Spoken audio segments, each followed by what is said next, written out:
just get on it. They have all the control, and Toronto Ultra able to clutch up in that round 5. So right now leading the way for his team, but Standy takes down one bullet away. A 5v3 in the wall, baby. The all 4 drop. Can anybody get to the hill? Cammy has to get there, and he does! Hi, my name is Xavier Latore, and I'm the lead observer for the Call of Duty League. Quentin Johnson, a lot of people know me as Paradox, and I'm a first-person observer primarily. My name is Waldo Kinney, and I am one of the first-person observers.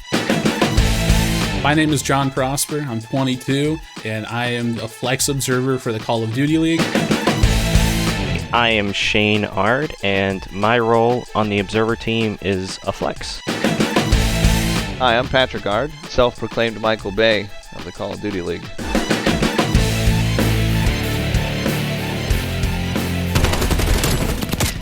Most people don't even know that an observer exists. You don't really put a lot of thought into it. It's not something you see, you know, kind of out of sight, out of mind. And they kind of are just so used to the end product of seeing gameplay with casters over the top of it and, you know, this big production. And observing is really just storytelling, all the different pieces of the puzzle coming together from different aspects to give you a complete cohesive, you know, picture of what's happening. Sometimes that's not always the easiest thing to do, but at the end of the day, it's one of the most important parts of esports in general. What it means to be an in-game director, honestly, is a merging of 2 different worlds. From the normal world, you have what a traditional TD is, or a technical director. I'm making the cut that you see that goes on broadcast. And I have about anywhere from 5 to 6 feeds of different observers. So the way we have it laid out is we have 2 first-person observers, 2 free cam observers. Technically, one of the free cam guys is also a flex, so he'll go into first person when we need it to just get extra eyes. So my specific role on the team is a first-person observer. I'm really honed in on those first-person points of view. It's normally Waldo and I will bounce back and forth. I'll cover one team, he covers the other, making sure we're on the plays that we need to be on when those free cameras are used, making sure we're still in position, because those cameras will be focused on a certain story or a certain player. I am a flex observer, so in hard points, I am a free camera operator. Basically, what I end up doing is a lot of times when teams are on rotation, one team will like specifically have the rotation, and it's just a way for the opposing team to try to push in to break that setup. And so I normally am the one getting the shot of the team setting up on the hill, forcing the setup, specifically like we see a lot on Garrison P2, when one player is standing on the railings looking towards top green, you have a couple of players in the back alley looking in bricks. You can kind of get this free camera shot that not only gives you context of them holding the hill, but also see the setup in a different view than you would traditionally see in a POV. And I know when working with Waldo and Paradox on some of the other angles that it's not always easy to be able to catch every angle all the time, because engagements can happen relatively quick with the pace of Call of Duty. So I'm able to flex over and help them pick up some of these fights that are happening in different areas of the map and make sure they're able to actually capture that. The impact it makes on the game is ludicrous. Sometimes with observing, there's a 50-50 element in it. You know that a player could make a big play if he's out by himself, especially in elements of S&D. In that element, it's kind of like seeing how the pieces are falling into place, and hopefully they fall in the way that creates a big play, a big engagement, or a big storyline for the viewers at home, and also for us as well. This player's actions will lead to this. If this goes right, what happens because of that? You're looking for the chain reactions. I always like to think, when you're talking about a hardpoint break or a setup in search and destroy, you're looking for the crux of the setup. You're looking for the weak point. You're looking for that one domino to fall, and then where does that go? Gunless is going to be here as well. It is non-stop action, Chance. Clay ripping heads from inside the point. A great break there from the team in yellow. I mean, this is just a non-stop barrage. So on a typical day for the observer team, there's a lot of things we have to do. I think the lead up to shows on a standard week, we are actually going to be playing a lot of Call of Duty. And that's because we want to get our team chem top tier. We want to make sure that we're all on point. And then we're also going to be reviewing VODs, a lot of VODs. Every single series that we observe, I would say majority of them get reviewed back with the team, because we want to see what we do well. We have a folder of our opportunities, our biggest missed moments, For me, it's always going to be that Miami moment where we had a back-to-back shot this season, and I was unable to get there in time because I made the wrong read in the moment, and it happens. And on top of VOD reviews, we'll also be doing 8s. So we all get in a lobby, we get some guys together, and we just play. We practice, because to observe the game, you need to know the game. Like, in and out, almost to the extent of a player. You need to know all the angles, you need to know the routes, you need to go where people are going to be, where the important things on the map are going to be. So by doing 8s and practicing, that's giving everyone that knowledge of what we need to do, what do we need to be looking at, where do we need to be. It's all about knowing each and every map down to the map geometry, down to different lanes, different angles, different spots on the map, different power positions that can be held, and recognizing that where you're at as a team. I know in competitive COD, knowing where your teammates are on the map at any given time, knowing that someone is watching the pinch or someone is holding this specific power position, it's very similar to observing, because for me, if I'm in a free cam, I need to make sure that the first person POV is on one of the people that are in the free camera shot, and it's all about collaboration between the teammates and the communication between them. Communication is probably number one on a game day for us. Everyone watches the matches, they know that Call of Duty is super fast, super frantic at times for someone who doesn't know what they're looking at. And that's our job, is to make sure whatever goes on broadcast is digestible. When we're in matches, especially for me as the in-game director, I need all these comms coming at me so I can better pick which feeds to go to. We all have to talk to each other as an observer team, and with 5 or 6 people talking at one time, that can get really hectic. You're trying to be concise, right? You don't want to clutter up the comms. So I think it's very similar to how the players talk to each other and how they have to keep their energy, their comms up, and be concise with it. So the communication is something that keeps us on the same page, keeps the focus on a specific part of the map, but also keeps the entire game in focus, where it can be, yes, I see such and such making this flank. As soon as this happens, that's where I'm going. Anybody got a shot for me? Got it on 3. 3 now. Watching Simp, watch the other side. P. Staying here. Yo, he got bopped. I'm on 2. I'm on 2 here. Yeah, chemistry for our observer team is really important, because we know that in a split second when all the chaos is happening on a map, that we know everybody's going to be doing their part, that when someone makes a call, everybody's on the same page, and we're able to put all of the pieces together to tell a complete story. I'd have to say, as an observer, the highlight of my moments, or the best moments for me to catch, are when streaks are coming in. Artillery, we're going to have somebody monitoring where's that artillery at. So from the time that a player is going to open up that laptop, ping on the artillery, I'm already talking probably rapidly. I don't even know if I'm coherent, yelling, where's it going, so I can set up the free camera. Cruise Cruise number. Into, I'm on 2, I'm on 2. Going towards the Artillery on 1? control. It was a ping. Out of the way. On 3 now. We actually had an incredible series of shots on Toronto versus FaZe on Checkmate. There was 4 streaks that were called in, 2 crews, 2 artillery, and it was absolute chaos. And somehow we managed to catch every single one of them. You catch them, you see it, you take a deep breath, you gasp, you're like, oh my gosh, these players, they're on the opposite side of a wall, or they're back to back, and they don't see each other saying an S and D. And what's so incredible about that is we see things that the players don't. And we know things are going to happen before the players do. So it builds this level of anticipation. It builds this excitement. And as a viewer at home, you're like, oh my gosh, what's going to happen?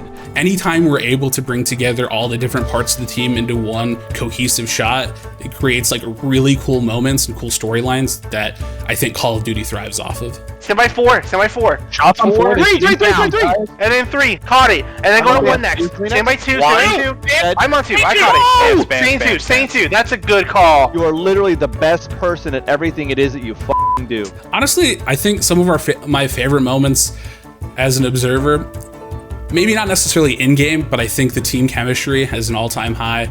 I really love my coworkers. All of them are super awesome to work with, and the chemistry we have as an observer team is really fun, and it makes showing up every day and observing CDL matches just that much better. A couple of favorite memories that come to my head instantly. For one, and it's gonna sound super savvy, but kind of just getting together with the team and figuring out what we want this to look like.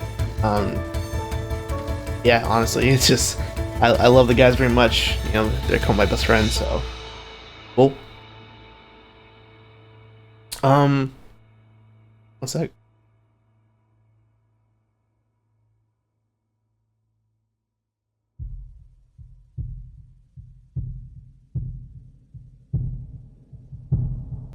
I'd have to say that over the course of the past year and a half, that the team that we have, the Observer team, which was actually grown this past year, they become family.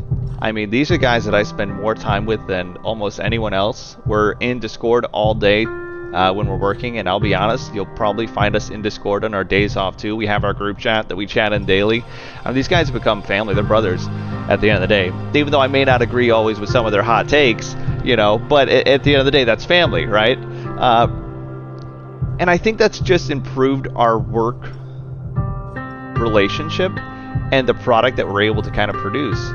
Because at the end of the day, you just have this level of trust. Trust in the observing team is honestly like trust in anything else. Like with players in any sport, any team, you know, trust is you can rely on those people. Like, you know what they're going to do, you know how good they are, and you can rely on them. And that's huge being in any part of a team, because, you know, it's hard to get that trust sometimes, especially me coming into, you know, a new group, to be able to earn that trust and as well, you know, give that back. It's really special to be able to do that, because when you're working, you know, you need to know that your people know what they're doing and what they're talking about. And for our team, it was honestly just hanging out, shooting shit, talking to each other, playing games with each other, like just growing that bond and that friendship. And when you have that and you with someone for so long, you talk to them every day, you build that trust and you build that friendship. And that goes a long way when it comes to working in any team, being able to look to the guy next to you, or in this case,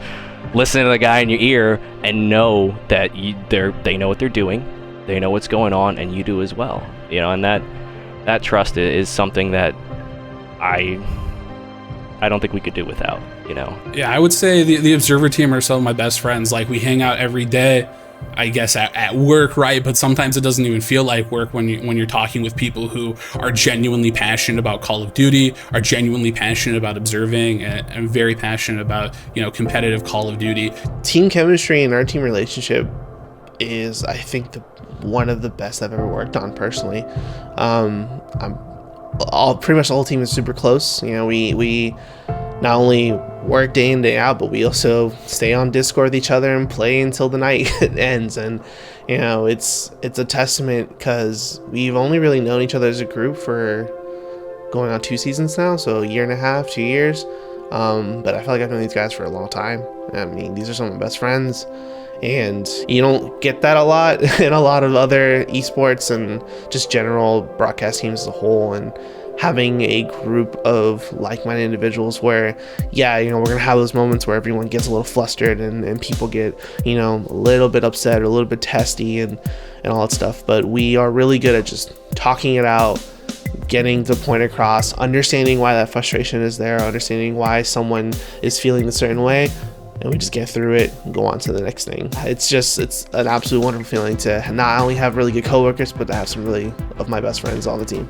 I know that if I'm having a bad day, they're going to help pick me up, and vice versa. We rally together, we win and succeed as a team. So when we catch action, or we have a phenomenal play, or we are able to just build this excitement, this anticipation before a play, and then boom, the play explodes and it happens, everything that we were hoping for, everything that we built up for, it's so rewarding, and there's so much just positive energy. I mean, when we're hype, we're hype. When we're hitting it, we're hitting it. Ooh, can't get me here. Big play A, big play A. Got it. Good job, good pickup, boys. Keep it up. Good fucking job. I can't think of a team that I'd rather be doing this with or being on this journey with than the guys that we have.